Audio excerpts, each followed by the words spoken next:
Hello kids, हम लोग कक्षा 11वीं एनसीईआरटी जीव विज्ञान का 18वां चैप्टर पढ़ रहे थे, शरीर द्रव एवं परिसंचरण। इसमें दो वीडियोस के बाद तीसरा वीडियो मेरे चैनल में नहीं मिल रहा था क्योंकि वो कुछ करप्ट हो गया, तो मैं ये तीसरा वीडियो फिर से बना के डाल रहा हूँ जिसमें हम परिसंचरण तंत्र को आगे पढ़ा रहे हैं। ठीक है, तो अब हम इसमें देखेंगे हृदय चक्र। मतलब ये है कि हमारा हृदय कैसे कार्य करता है। तो इससे पहले की वीडियो में आपने देखा कि हृदय के अंदर ऐसे नोड्स होते हैं जिनके जरिए वो आवेग उत्पन्न करता है, जिन्हें हम SA node, AV node, bundle of His, Purkinje fibre कह रहे थे। तो अब देखिए यहाँ पर ये दोबारा एक चित्र मैंने यहाँ पर लगाया है, आप देख लीजिए। तो अभी आप समझ लीजिए कि हृदय के चारों कक्ष यानी दो आलिंद और दो निलय, चारों कक्ष शिथिलन अवस्था में, जिसको हम डायस्टोल कहते हैं। इस दौरान क्या होता है कि जो आलिंद हैं इनमें रक्त आते रहते हैं। दायां आलिंद है, इसमें अशुद्ध रक्त आते रहते हैं पूरे शरीर से, जिसमें ऑक्सीजन की कमी रहती है। और जो बायां आलिंद है इसमें शुद्ध रक्त आते रहता है, जिसमें ऑक्सीजन की ज्यादा मात्रा होती है। ये आते हैं हमारे फेफड़ों से। तो जब ये चारों शिथिलन अवस्था में है और रक्त आ रहे हैं तो वो रक्त सीधे सीधे निलय में उतरते रहते हैं, क्योंकि इस समय यहाँ का त्रिवलयन का पार्ट और यहाँ का द्विवलन का पार्ट यानी ट्राइकास्पिड और बाइकास्पिड वाल्व खुले रहते हैं। तो इस तरह से रक्त आते भी रहता है, नीचे उतरते भी रहता है। तो करीब 70% रक्त जो है हृदय में सीधा सीधे उतर जाता है जब ये शिथिलन अवस्था में रहते हैं तब। उसके बाद क्या होता है कि ये जो एसे नोड है, आपको बताया था मैंने कि दाएं आलिंद के दीवार में ये नोड है जो वास्तव में हृदय पेशियों का ही बना हुआ है। ये तंत्रिकाओं का नहीं बना हुआ है, पेशियों का ही बना हुआ है। और इसमें आवेग उत्पन्न करने की क्षमता है, जैसे कि हमारे तंत्रिका तंत्र की कोशिकाओं में होता है वैसा। तो ये आवेग उत्पन्न करता है जिससे हृदय में संकुचन होगा। आवेग जो है हृदय की पेशियों में फैलेंगे और उनमें संकुचन पैदा करेंगे। तो कैसे होता है आप जरा ध्यान से देखिए कि सबसे पहले ये ऐसे नोड से आवेग उत्पन्न होता है जो यहाँ पर दाएं आलिंद में और बाएं आलिंद में तुरंत ही फैल जाता है, जिससे दोनों आलिंद संकुचन करना शुरू करते हैं, जिसको हम सिस्टोल कहते हैं। और संकुचन करते हैं तो बचा हुआ 30% रक्त भी अब पूरी तरह से यहाँ पर निलय में उतर आते हैं। ठीक है, तो अब जैसे ही ये आवेग आगे बढ़ता है, पहले आलिंद में फैला, आलिंद को संकुचित कराया, उसी दौरान ये आवेग एवी नोड के द्वारा भी पकड़ लिए जाते हैं, आवेग को रिसीव कर लिए जाते हैं। फिर ये आगे बंडल ऑफ हीस के द्वारा आगे बढ़ते हैं आवेग, और ये पुरकिंजे फाइबर के द्वारा पूरे निलय की दीवार में ये आवेग फैल जाते हैं। पुरकिंजे फाइबर निलय की दीवार में फैला हुआ आपको दिख रहा है। इसके माध्यम से जो आवेग ऐसे नोड से निकला था, पहले आलिंद में फैला था, फिर AV node, bundle of His, Purkinje fibre के द्वारा निलय में पहुंचा, तो निलय में भी संकुचन चालू हो जाएगा और संकुचित हो जाएगा निलय से, जिसको सिस्टोल कहते हैं। इस दौरान निलय में जितना भी रक्त है वो महाधमनियों के द्वारा बाहर चले जाएंगे, हृदय से बाहर चले जाएंगे। कहां कहां जाएंगे जरा ध्यान से देखिए। तो यहां पर जो दायां निलय है, यहां से जो महाधमनी निकलता है, जिसको हम फुफ्फुस महाधमनी कहते हैं, जो हृदय इसमें आते हैं, लंग्स में आते हैं, फेफड़ों में आते हैं, पल्मोनरी एओर्टा, फुफ्फुस महाधमनी। इसके द्वारा ये हमारे फेफड़ों में चले जाते हैं। ठीक है, और फेफड़ों में अशुद्ध रक्त पहुंचता है तो फेफड़े उसको शुद्ध करते हैं। फिर वहां से शुद्ध रक्त जो है आपके दाएं आलिंद में आया था, शुरू में मैंने बताया आपको दाएं आलिंद में आया था, वो बाएं आलिंद में आता है। दाएं से जाता है और बाएं में आता है, तो बाएं आलिंद में आता है, फिर बाएं निलय में आता है, और जब निलय संकुचित हुआ है तो यहां से जो महाधमनी निकला है, जिसको हम सिस्टेमिक एओर्टा यानी कि कायिक महाधमनी कहते हैं, सिस्टेमिक महाधमनी कहते हैं, उसके द्वारा पूरे शरीर में जाती है। एक बार फिर से बता रहा हूं, आप ध्यान से समझिए कि जब ये चारों शिथिलन अवस्था में रहते हैं, रक्त जो है अशुद्ध रक्त दाएं आलिंद, शुद्ध रक्त बाएं आलिंद में आ रहे हैं, तो ऐसे नोड से इंपल्स चालू होता है, तो पहले आलिंद संकुचित होते हैं जिससे सारा रक्त निलय में आ जाते हैं, फिर निलय संकुचित होते हैं तो सारा रक्त बाहर चला जाता है, दाएं वाले से फेफड़े में जाते हैं और बाएं वाले से शरीर में जाते हैं, क्योंकि बाएं वाले में शुद्ध रक्त भरा है तो वो पूरे शरीर में जाते हैं। इस दौरान एक और चीज होता है कि जब निलय संकुचित होते हैं तो रक्त को वापस जाने से, मतलब आलिंद में वापस जाने से रोकने के लिए ये जो वाल्व है यहाँ पर त्रिकपाटीय या त्रिवलनी और द्विवलनी यानी ट्राइकास्पिड बाइकास्पिड, दाएं साइड में ट्राइकास्पिड है और बाएं साइड में बाइकास्पिड है, ये बंद हो जाते हैं। कब बंद होते हैं? जब निलय संकुचित होते हैं तब बंद होते हैं, जिससे निलय की रक्त जो है वापस आलिंद में नहीं जाता है बल्कि महाधमनियों के द्वारा फेफड़ों में और शरीर में चले जाते हैं।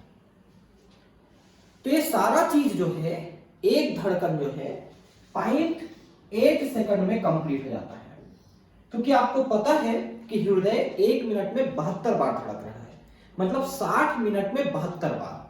तो एक धड़कन के लिए 1 सेकंड से भी कम समय मिला, तो वो मिला 0.8 सेकंड। तो 0.8 सेकंड में क्या क्या होता है देखिए, उस 0.8 सेकंड में आलिंद का संकुचन और शिथिलन दोनों होता है और निलय का संकुचन और शिथिलन दोनों होता है।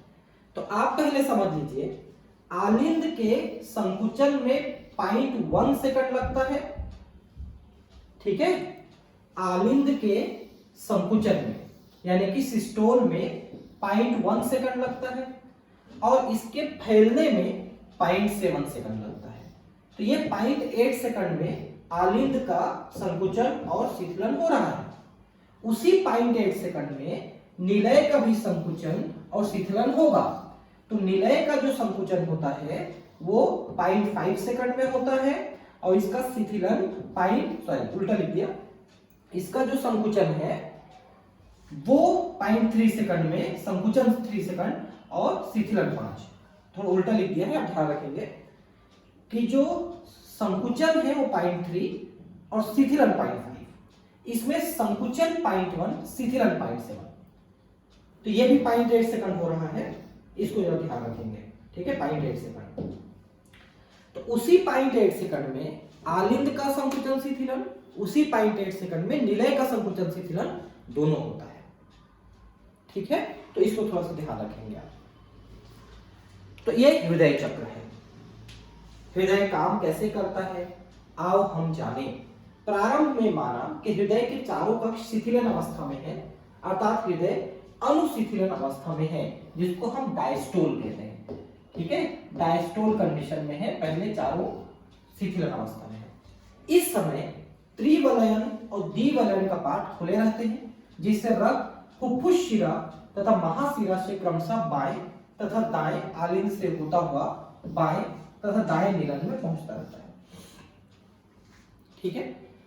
दाएं आलिंद में अशुद्ध रक्त आता है, कहां से आता है? महाशिरा से, दाएं में, और बाएं में शुद्ध रक्त आता है फुफ्फुस शिरा से, जो कि फेफड़े से आता है।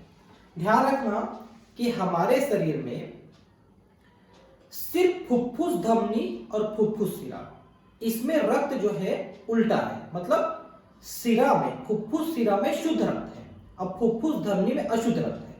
बाकी पूरे शरीर में धमनी में शुद्ध होता है और शिरा में अशुद्ध होता है। इसको जरा ध्यान रखें कि फुफ्फुस धमनी और फुफ्फुस शिरा में उल्टा कंडीशन है। धमनी में, फुफ्फुस धमनी में अशुद्ध रक्त है और फुफ्फुस शिरा में शुद्ध रक्त है, जबकि शरीर में उल्टा कंडीशन है। अर्धचंद्रक पाटिका इस अवस्था में बंद रहती है। ये कहां पर है? ये भी मैंने आपको बताया है कि ये जो महाधमनियां निकलती हैं, दो महाधमनी, एक इधर से एक इधर से, इनके मुंह में अर्धचंद्राकार कपाट होते हैं। तो जब इस शिथिलन अवस्था में रहते हैं तो ये बंद रहते हैं, जिससे इनके रक्त वापस ना आ जाए। जो महाधमनियों में रक्त हमने इधर भेजा था वो रक्त वापस मत आ पाए करके ये बंद रहते हैं। मतलब ये जो कपाट हैं जब खुले रहेंगे, त्रिवलयन और द्विवलयन कपाट जब खुले रहते हैं तो अर्धचंद्राकार कपाट बंद रहते हैं, और जब ये बंद होंगे तो ये खुल जाएंगे। इसको आपको ध्यान से समझना है। क्यों? क्योंकि जब रक्त इधर से इधर आ रहा है, ठीक है, तो ये खुले हुए हैं क्योंकि ये शिथिलन अवस्था में आ रहे हैं। तो इस समय यहां के रक्त को वापस आने से रोकने के लिए ये अर्धचंद्राकार बन रहेंगे, यहां भी बन रहेंगे अर्धचंद्राकार, क्योंकि ये खुले हुए हैं और रक्त इधर आ रहा है। ठीक है, और जब ये संकुचित होगा, निलय संकुचित होगा, तो रक्त को हमको इसमें भेजना है, तो इनके कपाट तो खुल जाएंगे लेकिन इनके कपाट बंद हो जाएंगे, द्विवलन और त्रिवलन कपाट बंद हो जाएंगे, ताकि रक्त वापस आलिंद में मत जाए बल्कि महाधमनियों में चले जाए। ठीक है, अब शिरा आलिंद पर्व यानी ऐसे नोड क्रिया विभव पैदा करता है जो दोनों आलिंदों को प्रेरित कर आलिंद प्राकुंचन पैदा करती है। इस क्रिया से रक्त का प्रवाह निलय में लगभग 30% बढ़ जाता है। तो मैंने आपको पहले बताया कि शुरू में 70% रक्त को पहले ही उतर चुका है, बाकी 30% रक्त को आलिंद संकुचित होकर उतारता है। ठीक है, निलय में क्रिया विभव का संचालन आलिंद निलय पर्व तथा आलिंद निलय बंडल द्वारा होता है।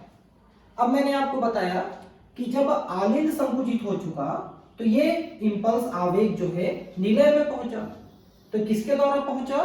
तो ये बंडल ऑफ हिज और पुरकिंजे फाइबर्स के द्वारा पहुंचा निलय में, और अब निलय संकुचित होगा, जहां से हिज के बंडल इसे निलय पेशी न्यास यानी कि उसके पेशियों तक पहुंचाता है। इसके कारण से निलय पेशियों में संकुचन होता है, अर्थात निलय प्रकुंचन इस समय आलिंद विश्राम अवस्था में आ जाते हैं। अब देखिए ध्यान से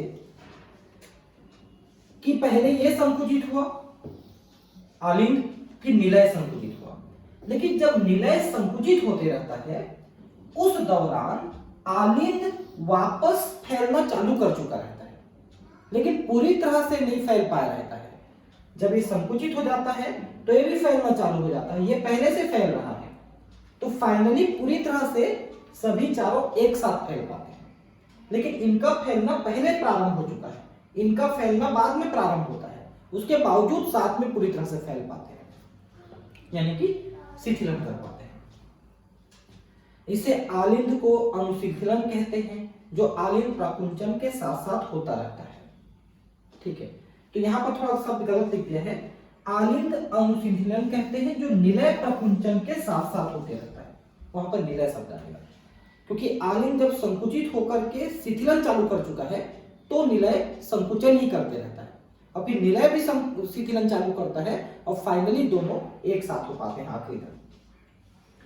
निलय प्रकुंचन, निलय दाब बढ़ जाता है जिससे त्रिवलन व द्विवलन कपाट बंद हो जाते हैं।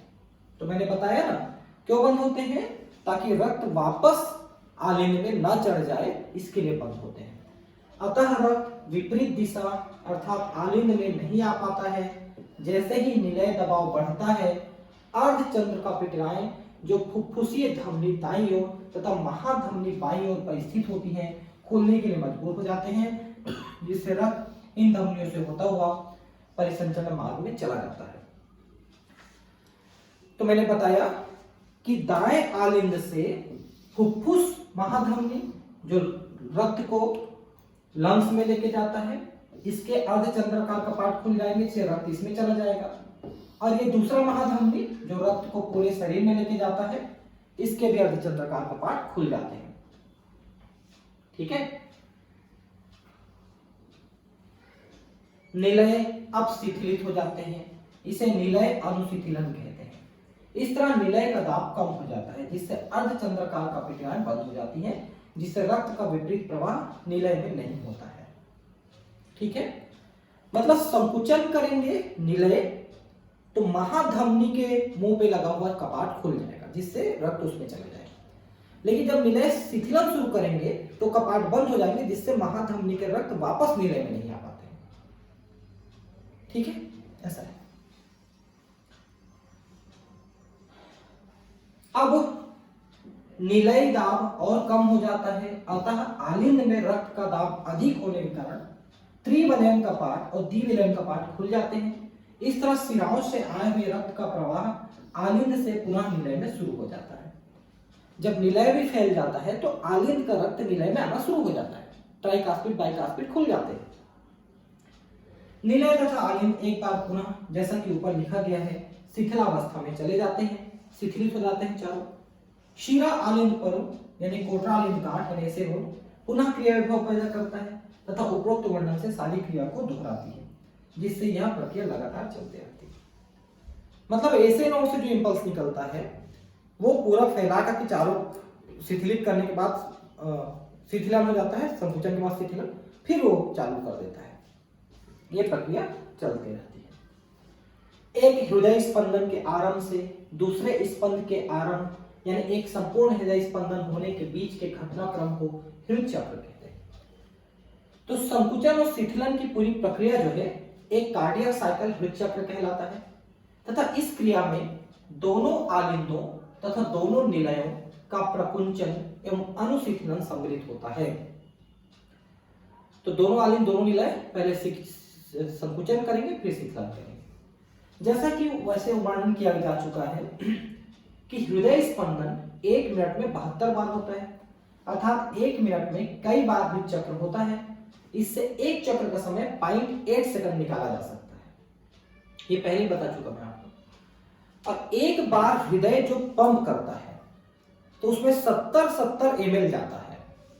ठीक है, ये देखिए प्रत्येक हृदय चक्र में निलय 70 ml रक्त पंप करता है, जिसे प्रवाह आयतन या स्ट्रोक वॉल्यूम कहते हैं। जैसे दाएं वाले से 70 और बाएं वाले से 70 ये निकलता है स्ट्रोक वॉल्यूम। प्रवाह आयतन को हृदय दर से गुणा करने पर हृदय निकास कहलाता है। तो अगर आप 1 मिनट में एक बार में 70 ml 1 मिनट में 72 बार धड़का रहे हो तो 1 मिनट में करीब करीब 5000 ml यानी 5 लीटर ब्लड आप पंप करते हो। ठीक है, अब देखिए प्रवाह आयतन को हृदय दर से गुणा करने पर हृदय निकास कहलाता है। इसलिए हृदय निकास प्रत्येक निलय द्वारा रक्त की मात्रा को प्रति मिनट बाहर निकालने की क्षमता है, जो एक स्वस्थ मात्रा में औसतन 5000 ml या 5 लीटर होता है। तो 1 मिनट में 5 लीटर ब्लड जो है पंप करता है हमारा हृदय। हम प्रवाह आयतन तथा हृदय दर को बदलने की क्षमता रखते हैं, इससे हृदय निकास भी बदलते रहता है।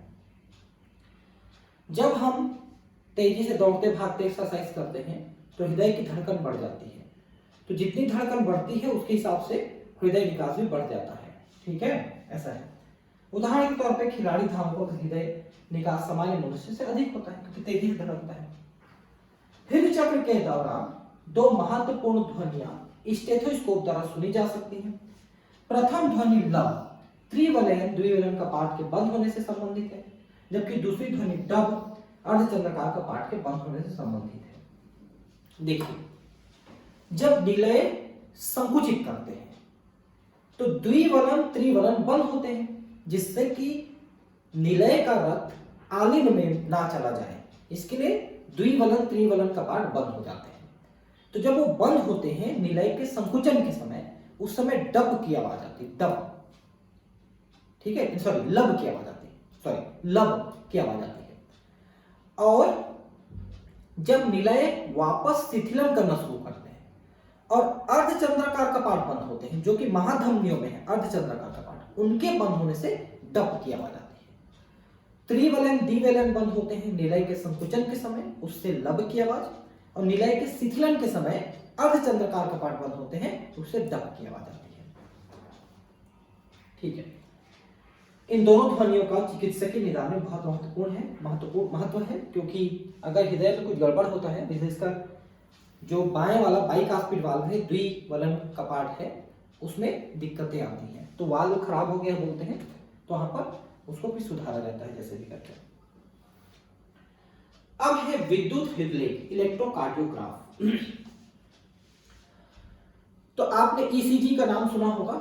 इलेक्ट्रोकार्डियोग्राफ एक मशीन होता है जिसे खिंच करके ऐसे निकलता है, देखे होंगे आप। तो इसमें क्या क्या होता है देखिए, वो जो हृदय से जो आवेग निकल रहे हैं ना, वो जो एसी नोड एफी नोड से, उसी को ये दिखाता है। तो इसमें क्या होता है, एक आवेग है पी, ये तब मिलता है जब एसी नोड से आवेग शुरू होता है, उस समय पी आवेग मिलता है हमको, पी।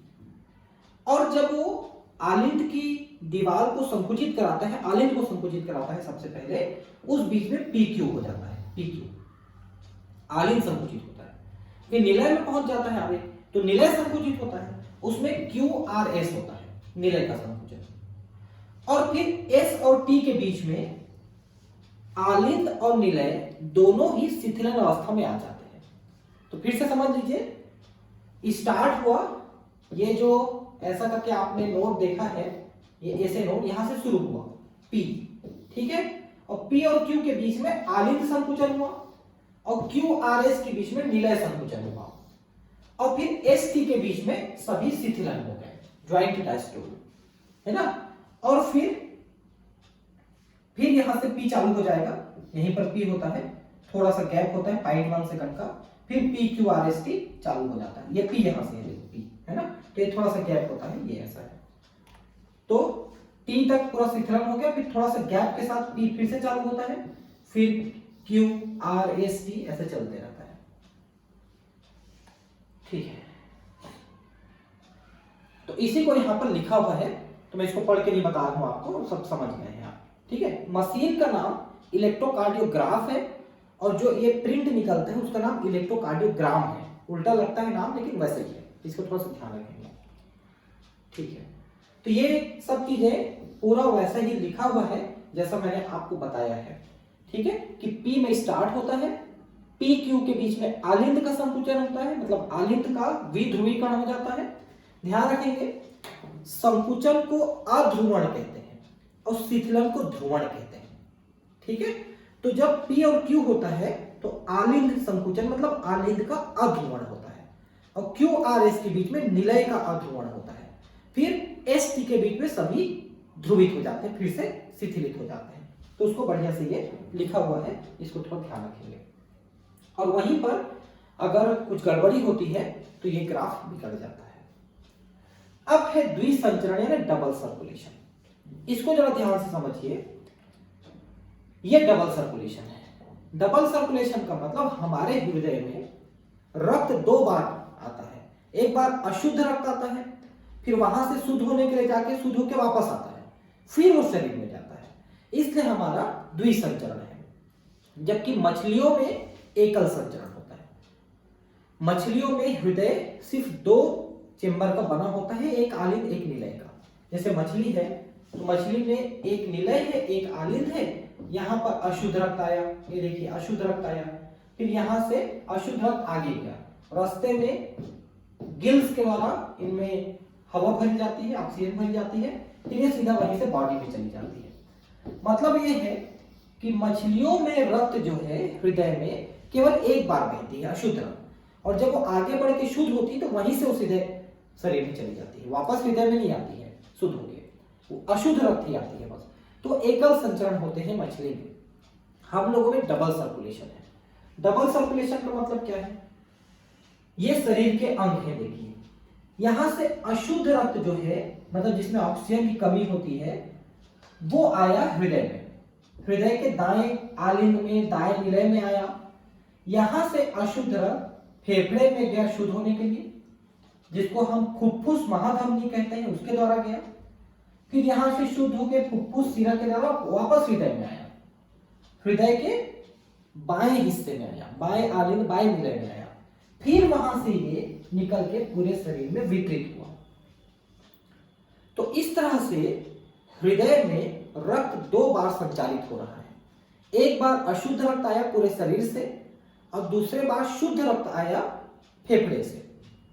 दोनों बार आया, शरीर से शुद्ध होकर अशुद्ध रक्त आया, शुद्ध होने के लिए फेफड़े में गया, शुद्ध होकर वापस हृदय में आया, फिर शरीर में गया। तो हृदय जो है, हृदय से रक्त दो बार प्रवाहित हुआ, एक बार अशुद्ध रक्त फिर शुद्ध रक्त, इसलिए हम दोहरा परिसंचरण कहते हैं।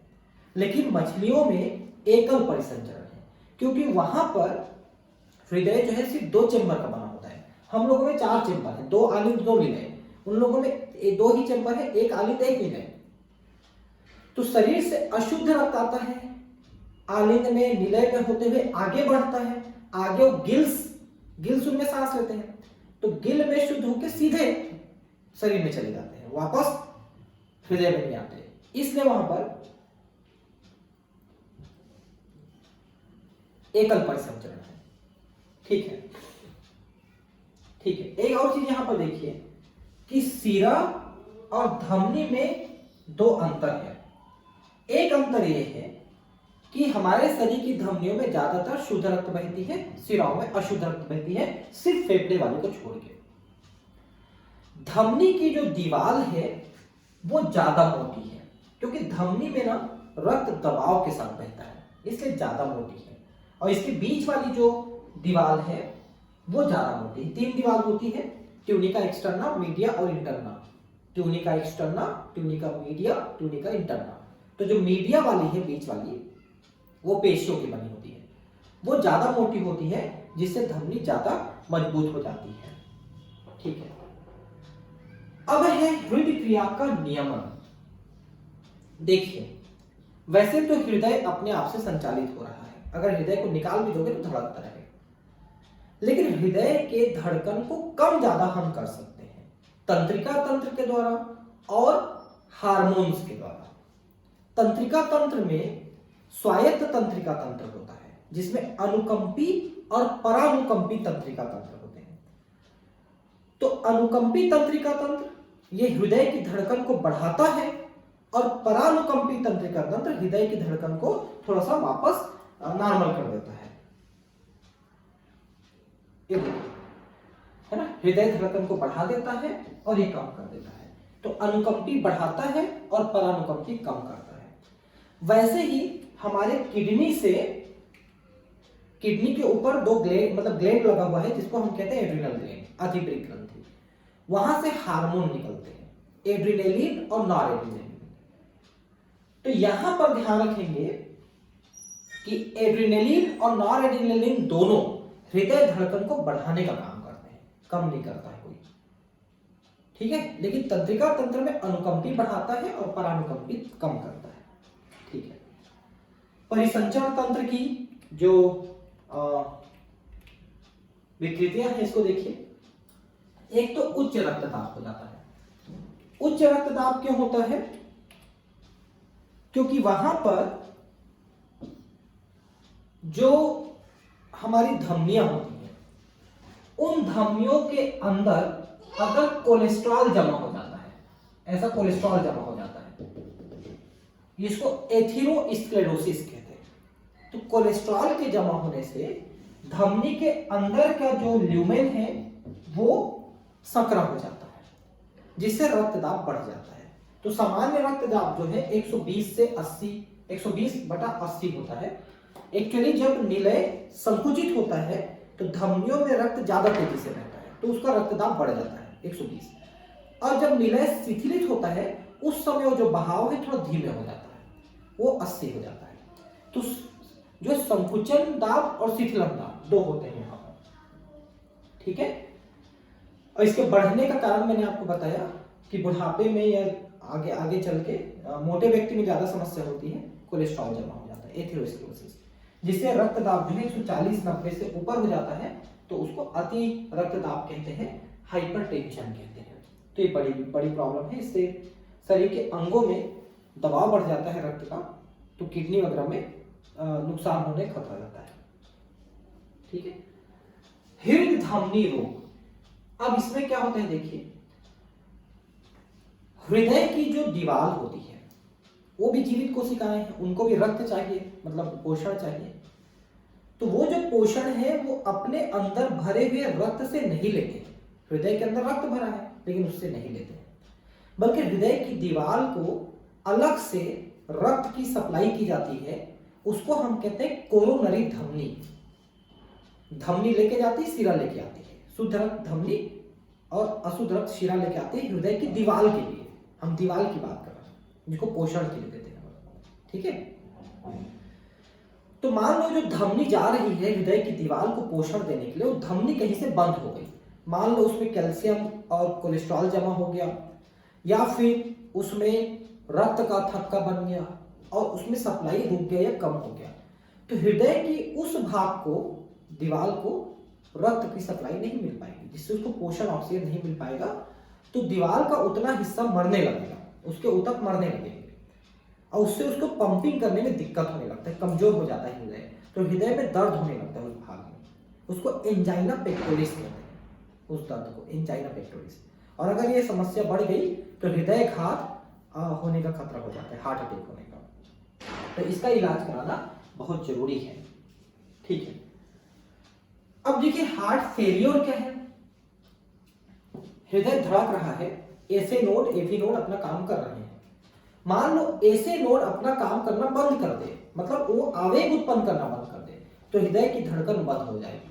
जैसे आपकी जो कार है, गाड़ी है, उसका इंजन बंद हो जाए, वैसा हो जाता है हृदय घात, हार्ट फेलियर, है ना। और हार्ट अटैक क्या होता है कि मान लो गाड़ी आपकी चालू है लेकिन कीचड़ में फंस गई है या बालू में फंस गई है, वैसा होता है हार्ट अटैक कि मतलब इंपल्स चालू है, एसे नोड एफी नोड से इंपल्स चालू है, लेकिन हृदय धड़कन नहीं कर पा रहा है क्योंकि दबाव नहीं बना पा रहा है, तो वो हार्ट अटैक होता है।